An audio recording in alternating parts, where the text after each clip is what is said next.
आता एक गाय आणि 2 म्हसर आहे. आता या गायची धार काढून घेतो की. आमच्याकडे सकाळचा 8-9 ला गवळी येते. मी त्याच्या आधी धारा काढायला लागतो.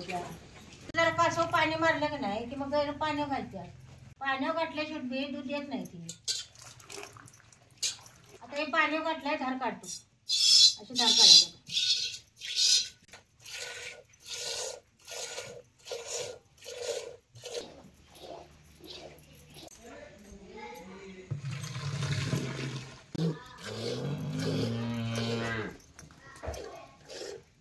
असं 4 थानातलं दूध पिळून घ्यायचं. सगळी धार झाली की नाही असं पाक चिटून कातडी दूध काढायचं.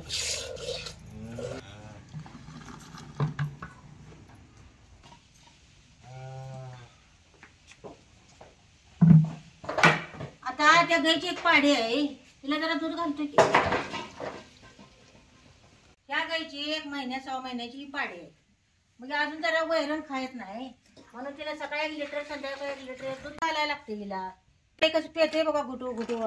आणि जरा त्यात भरडा बी घालायचा, जरा भरडा बी खात्या. मग आता हे दूध पिऊन झालं की नाही आता एक गोळी पेंट गायला घालायची.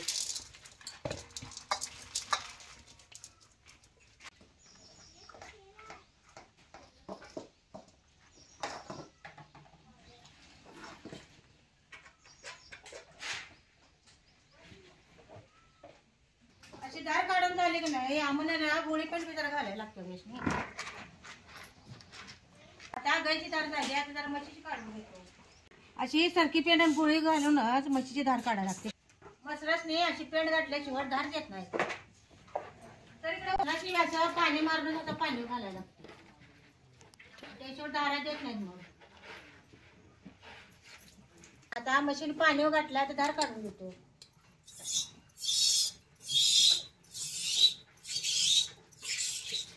अशी पानं जरा फुगली की नाही की मग पाण्यावर घातलं म्हणायचं.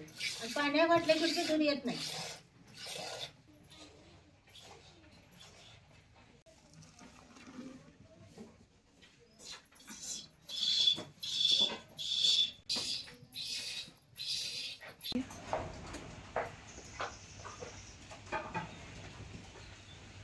राम राम मंडळी.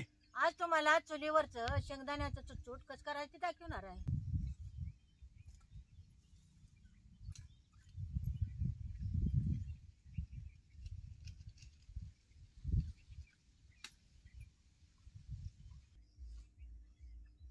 आता चूल पेटवले जरा शेंगदाणे भाजायला तवा ठेवतो.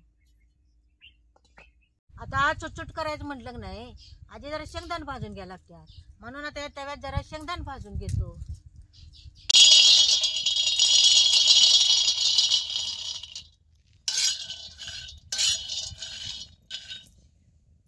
शेंगदाणे बी तव्यात चांगलं खरपूस डाग पडूस तर भाजून घ्यायचं. असं खालवर खालवर करून शेंगदाणे चांगलं भाजून घ्यायचं.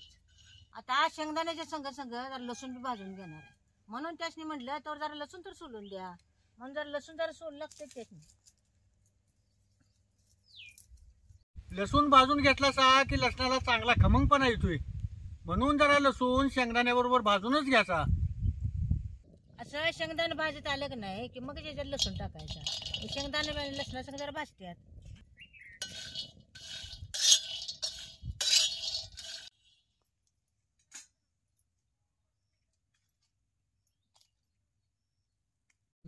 आता हे शेंगदाणे लसूण असं डाग पडूस तोवर चांगलं खरपूस भाजून घे. आता हे काढून घेतो.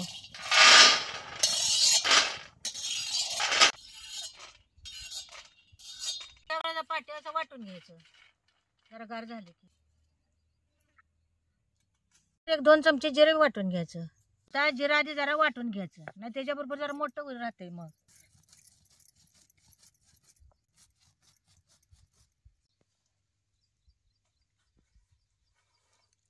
आता जरा जरा घेऊनच हे बारीक करून घ्यायचं.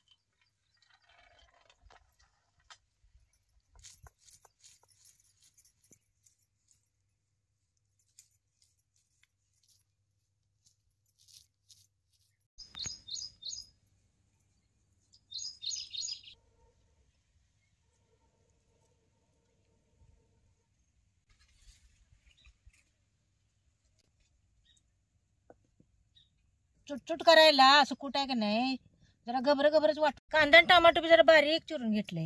आता जरा तेल ओततो. आता तेल गरम झाले. एक अर्धा चमचा मोहरी टाकतो. अर्धा चमचा जिरं टाकायचं. आता हे बारीक चिरलेला कांदा बी त्यात टाकायचा.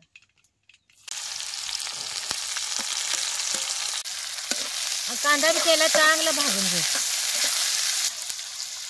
कच्च्या शेंगदाण्याच्या कुटाचं चुचूट करायचं. शेंगदाणा भाजून घेऊनच करायचं, म्हणजे खाताना चांगलं लागतं. आता हे कांदा चांगला भाजलाय. आता जरा टमाटर टाकतो घे. आता याच्यात टमाटर टाकायचं.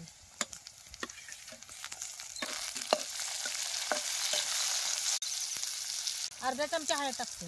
आता पळीभर चटणी टाकायची. त्याला चांगली भाजून घ्यायची.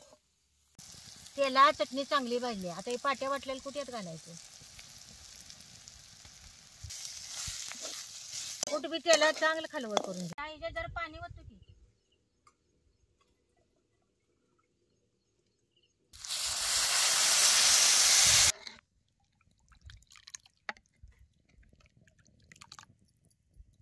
जसे उकळील तसं हे कालवण मग मिळून येतं. या घरात काय कालवण नसलं तरी चटक्यात होणार कालवण आहे बघा.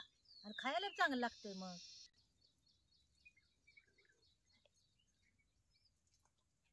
आता ह्याच्यात जरा मीठ टाकायचं.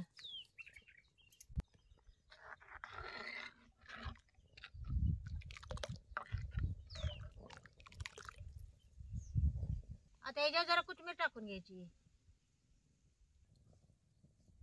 काय कालवणाला उकळील तसं हे कालवण कशी मिळवून आली बघा. काही बघा कशी मिळवून आली. आता याला कशी खळखळून चांगली उकळी आल्या बघा. आता हे चुटचुट खायला तयार झाले.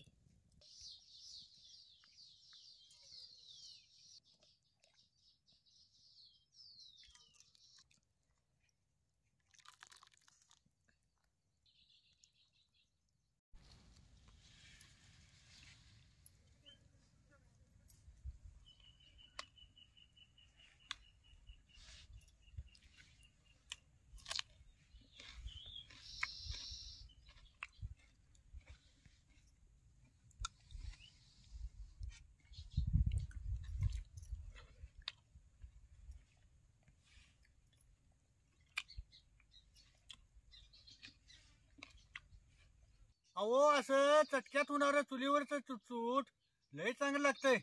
तुम्ही बी करून बघा असं. ते ना एखादी भाकरी जरा जास्त जाते हो. मग